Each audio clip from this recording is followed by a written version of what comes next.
నమస్తే. ఏదో ఆనాటి సినిమాలో 'బట్టతలతో తిరుపతి పోతే టేక్ ఇట్ ఈజీ పాలసీ' అని ఒక పాట ఉంటది. కొంతమంది అక్రమార్కులు బట్టతలకు మా దగ్గర మందుంది. మీరు ఆయిల్ అప్లై చేసుకుంటే మీకు ఎక్కడ లేని జుట్టంతా మీ నెత్తి మీద ఉంటది అని చెప్పి ప్రజల్ని అమాయకులను మోసం చేస్తూ వారి వ్యాపార ప్రకటనలు ఇస్తూ ప్రలోభపెట్టి మభ్యపెట్టి కాసులు దండుకుంటున్నారు. ఈ వ్యవహారానికి సంబంధించి నల్గొండ జిల్లాలో డ్రగ్ కంట్రోల్ అధికారులు సోదాలు జరిపారు. సోదాలు జరిపినటువంటి క్రమంలో ముఖ్యంగా సాయిరామ్ ఫార్మా అండ్ సర్జికల్ ఆ కంపెనీలో తనిఖీలు నిర్వహించారు. వారికి వచ్చినటువంటి సమాచారం మేరకు ఇలాంటి సందర్భంలో కొన్ని మా దగ్గర ఆయింట్మెంట్స్ అలాగే టానిక్స్ ఉన్నాయి.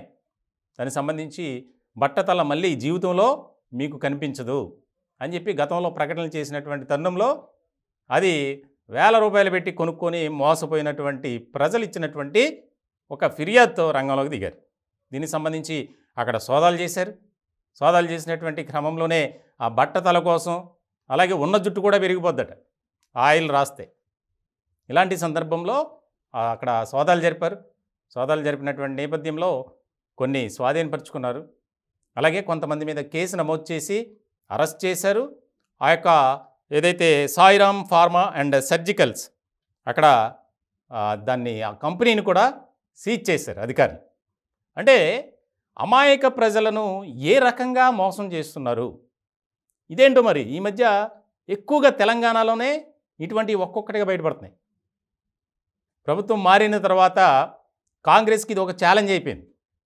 అటు ప్రజాప్రతినిధులు ఇటు ప్రభుత్వ శాఖల్లో ఆయా అధికారులు ఇట్లా రకరకాలుగా ప్రజలను మోసం చేసేటువంటి అక్రమార్కులు ఎక్కువైపోయారు.